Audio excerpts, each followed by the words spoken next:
नमस्कार, आप देख रहे हैं न्यूज 18 बिहार झारखंड। मैं हूं आपके साथ रुचिकर। आज वक्त हो चला है 9 बजने का और बात करेंगे 9 की 9 खबर का। देखिए, बिहार में इस बार किसकी बार है, इस पर हमारी नजर रहेगी। आज सुपर संडे है और सुपर संडे का सियासत कैसे रहने वाला है, इस बुलेटिन में उस पर बातचीत करेंगे। आपको बता दें कि आज का दिन बेहद ही अहम है, क्योंकि आपको नामांकन का जो आखिरी दौर है वो अब चल रहा है और ऐसे में कौन कौन उम्मीदवार आज नामांकन करेंगे, इस पर हमारी नजर बनी हुई है। सियासत की तमाम हलचल पर हमारी नजर बनी हुई है और अधिक जानकारी के लिए सहयोगी राहुल का रुख करते हैं। बड़ी खबर राहुल, क्या है बड़ी खबर? बिल्कुल, देखिए अभी फिलहाल जो स्थिति है महागठबंधन खेमे की, वो महागठबंधन पूरी तरीके से बिखरा हुआ दिखाई दे रहा है और इस बीच आरजेडी के अंदर से ही बगावत जो है वो शुरू हो चुकी है। ऋतु जायसवाल ने आरजेडी के खिलाफ ही मोर्चा खोल दिया है और खास करके परिहार विधानसभा सीट को लेकर के वहां के लोगों को संदेश भी उन्होंने दिया है और लिखा है कि परिहार छोड़ना मेरी आत्मा को स्वीकार नहीं है। तो देखिए, कई ऐसी सीटें हैं जहां पर जो अंदरूनी कलह है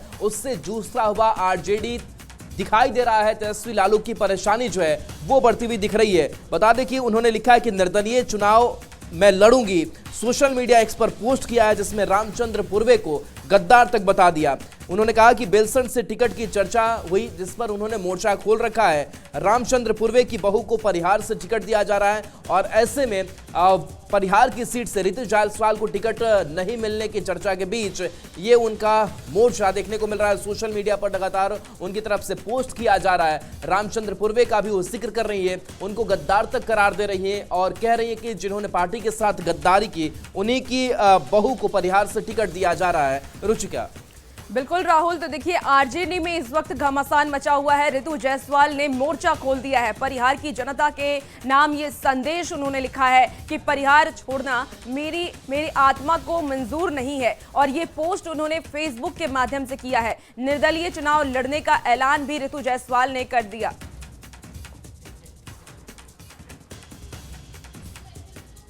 चलिए खबरों में आगे बढ़ेंगे। आरजेडी सांसद सुधाकर सिंह ने बड़ा बयान दिया है। उन्होंने कहा कि आरजेडी ऐसे बागी उम्मीदवारों को सबक सिखलाएगी जो आरजेडी के सिंबल पर चुनाव जीत करके पार्टी छोड़ करके बीजेपी में चले गए। उन्होंने यह भी कहा कि आरजेडी कैमूर के चारों सीट पर चुनाव लड़ रही है। पार्टी ने भभुआ से वीरेंद्र कुशवाहा, इसके साथ ही मोहनिया से श्वेता सुमन, चैनपुर से ब्रिज किशोर बिंद और रामगढ़ विधानसभा से अजीत कुमार सिंह को चुनावी मैदान में उतारा है।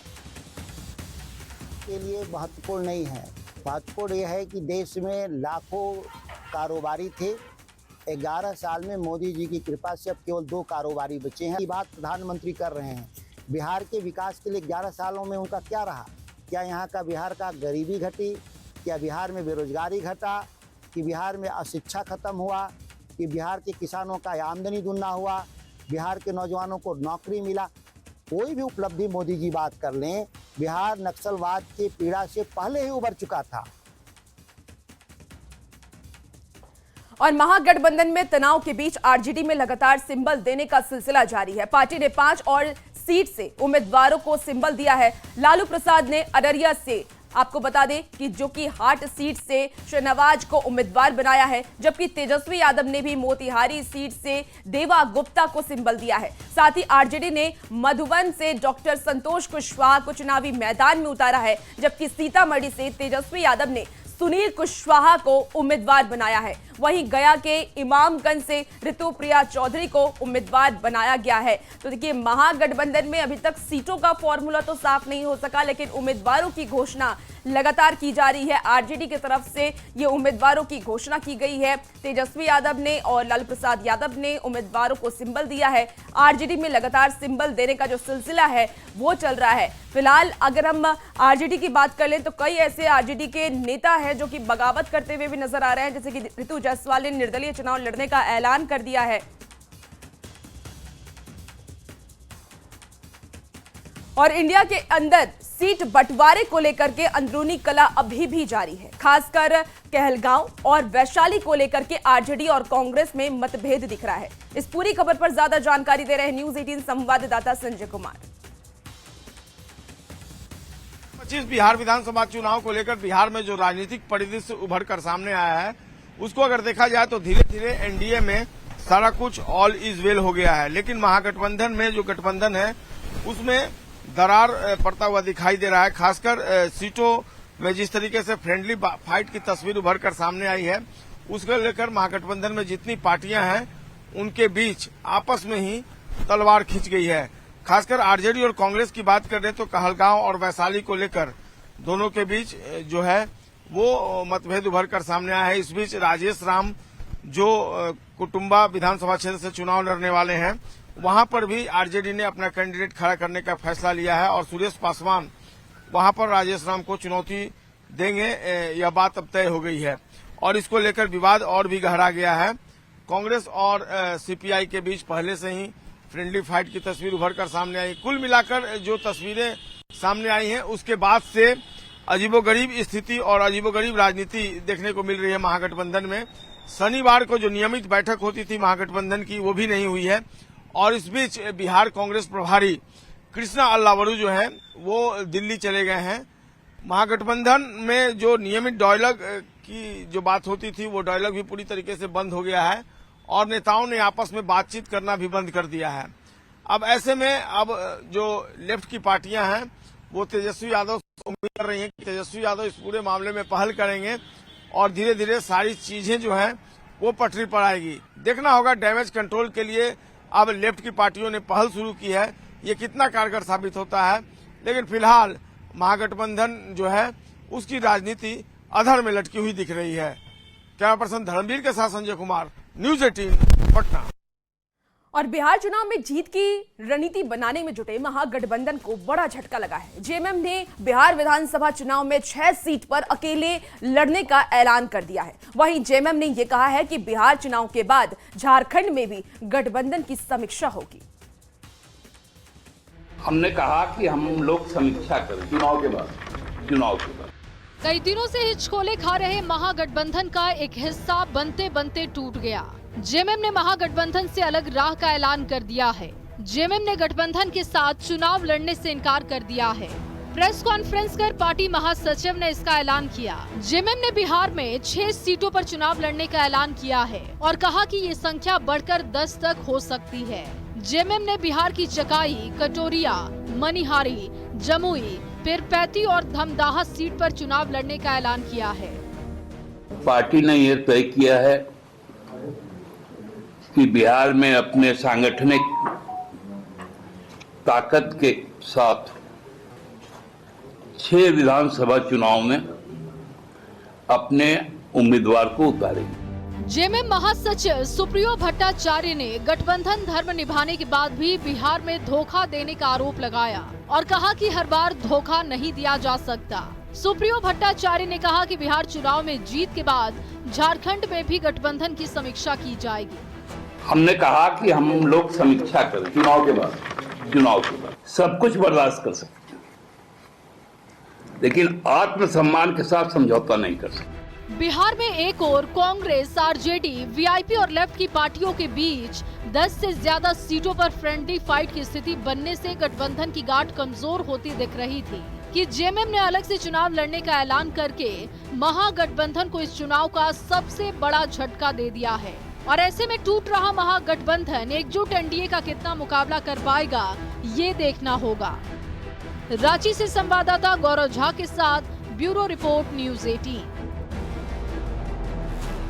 देखिए, महागठबंधन में खटपट जारी है और इस पर अब सियासत भी शुरू हो गई है। बिहार के डिप्टी सीएम सम्राट चौधरी ने निशाना साधा है। सोशल मीडिया एक्स पर निशाना साधा गया है सम्राट चौधरी की तरफ से, जहां उन्होंने महागठबंधन को लठबंधन बताया है और ये लिखा कि लठबंधन में बिखराव जारी है और इसके सभी घटक दल अब अपना अलग अलग रास्ता तलाश रहे हैं। चुनाव से पहले अगर ऐसा भगदड़ मचा है तो चुनाव के बाद क्या होगा?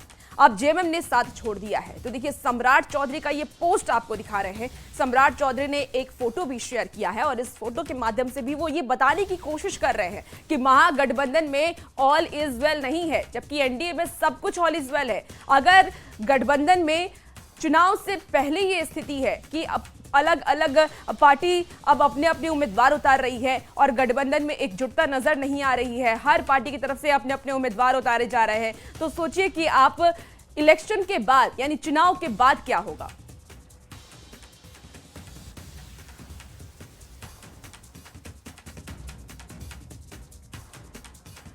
देखिए, महागठबंधन में सीटों की शेयरिंग को लेकर के मंत्री नितिन नवीन ने भी निशाना साधा। उन्होंने कहा कि महागठबंधन के लोगों की नीति और नीयत दोनों ही ठीक नहीं है, वो एक दूसरे को ठगने में लगे हुए हैं। मानता हूं कि जिसकी नीति और नीयत सही नहीं हो वो गठबंधन कभी चल ही नहीं सकता। वो सब एक दूसरे को ठगने में लगे हैं। मैं यही मानता हूं कि जिसकी नीति और नीयत सही नहीं हो वो गठबंधन कभी चल ही नहीं सकता। वो सब एक दूसरे को ठगने में लगे हैं। अब आपको बताते हैं कि कौन कौन सी सीट पर महागठबंधन के कैंडिडेट आमने सामने हैं। महागठबंधन में देखिए इस वक्त पूरा कंफ्यूजन नजर आ रहा है, उम्मीदवारों को लेकर के भी, सीटों को लेकर के भी। वैशाली सीट की बात कर लेते हैं। आरजेडी की तरफ से अजय कुशवाहा है और संजीव कुमार कांग्रेस की तरफ से आमने सामने है, यानी कि ये फ्रेंडली फाइट है, लेकिन फाइट तो है।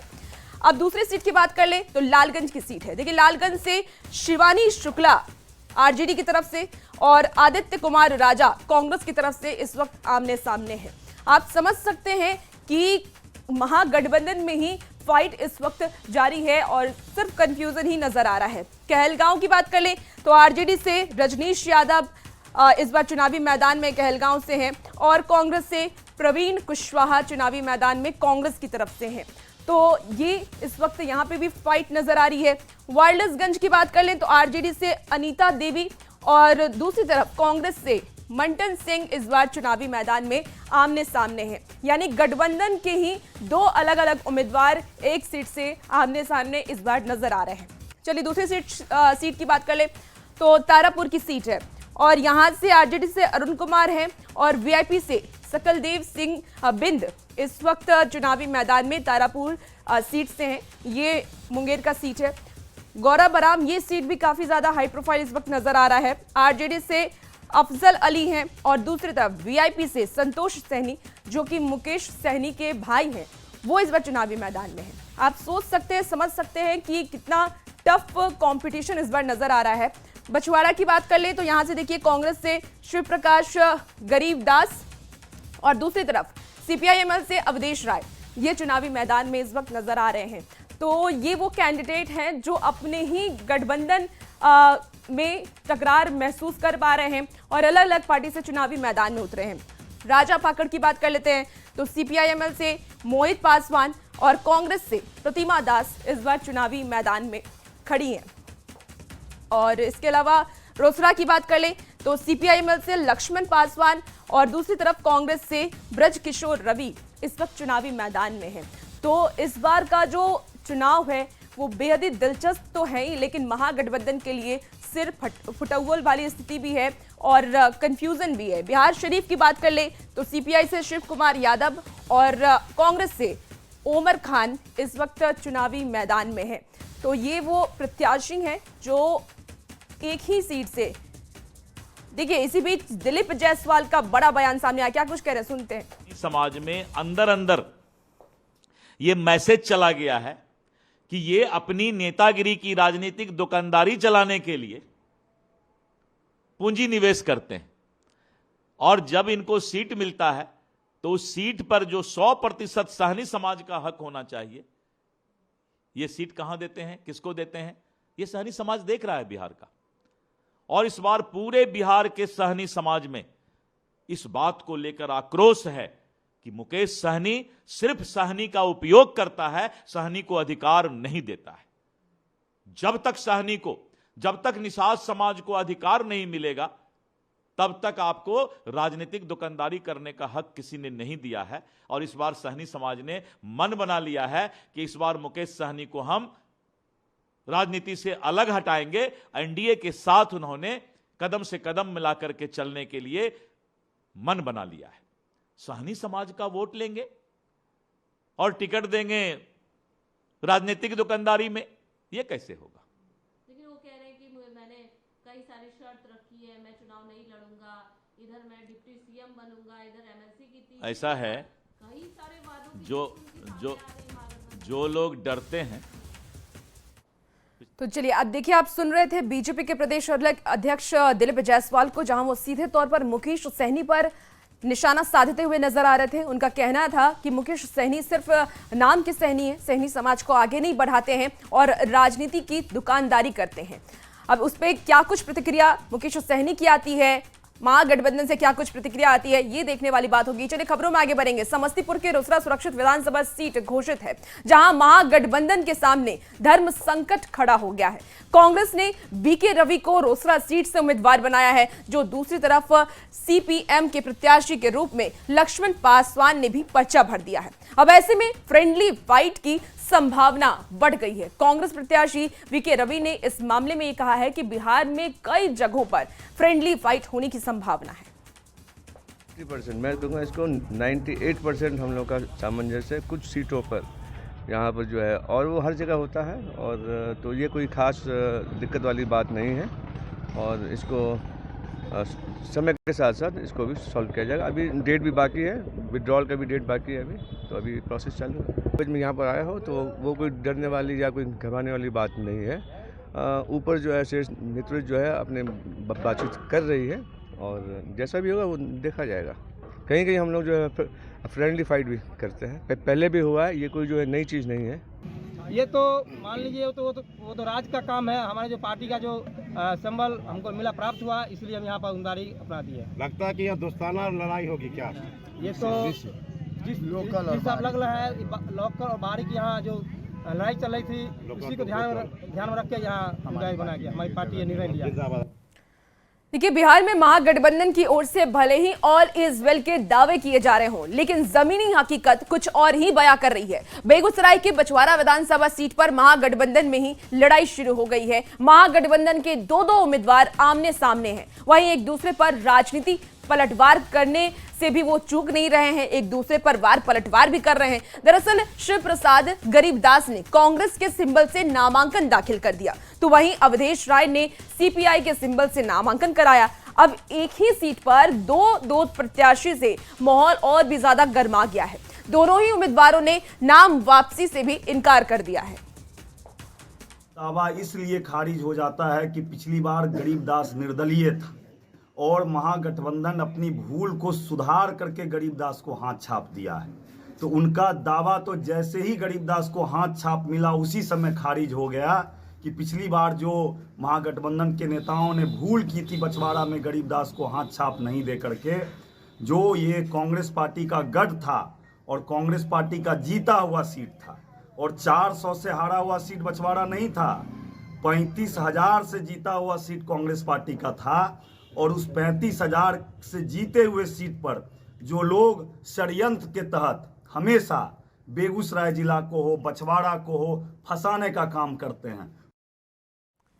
औरंगाबाद के पूर्व सांसद सुशील कुमार सिंह ने यह दावा किया है कि इस बार सभी सीटों पर एनडीए की जीत होने वाली है, सभी सीटें एनडीए की झोली में जाएंगी और एक बार फिर से नीतीश कुमार के नेतृत्व में एनडीए की बहुमत वाली सरकार बनेगी। हमने अपनी कमियों को पहचाना है और इस पर पूरी तैयारी है। एनडीए का शीर्ष नेतृत्व, हमारे भारतीय जनता पार्टी का शीर्ष नेतृत्व, हम लोगों ने मगध और शाहाबाद में पिछली बार जो खराब प्रदर्शन हुआ उसको चुनौती के रूप में लिया है और जो भी कमी है उसको इस बार दूर किया गया है। और इस बार आप देखेंगे कि मगध शाहाबाद में जो 48 सीटें हैं उसमें अधिकतम सीटें एनडीए की झोली में होगी। खबर अब सीतामढ़ी से है, जहां शिवहर के पूर्व आरजेडी सांसद मोहम्मद अनावरुल हक के बेटे ने जन स्वराज का दामन थाम लिया। मोहम्मद आजम ने पिता से मिली विरासत को आगे बढ़ाने के लिए ये कदम उठाया है। पार्टी का दामन थामने के साथ ही वो चुनावी मैदान में भी कूद गए। बता दें कि बाजपट्टी विधानसभा से ये चुनाव मैदान में उतरे हैं। कि विरासत को हम आगे बढ़ाने का काम किया है और ये उनके दिल में जैसा दर्द हर समाज के लोगों के लिए था, जिस तरह से वो जात नहीं जमात की राजनीति करते थे, वही समय पर मुझे बाजपट्टी विधानसभा की जनता से मिला है। हमने ऐसा महसूस किया है कि यहाँ आदमी का ताकत, लोग का ताकत अगर किसी राजनीतिक पे हो तो वो इंसान कुछ भी कर दिखा सकता है। और देखिए, बिहार की सियासत के हर हलचल पर हमारी नजर बनी हुई है। फिलहाल इस बुलेटिन में इतना ही। आप बने रहिए न्यूज़ 18 के साथ।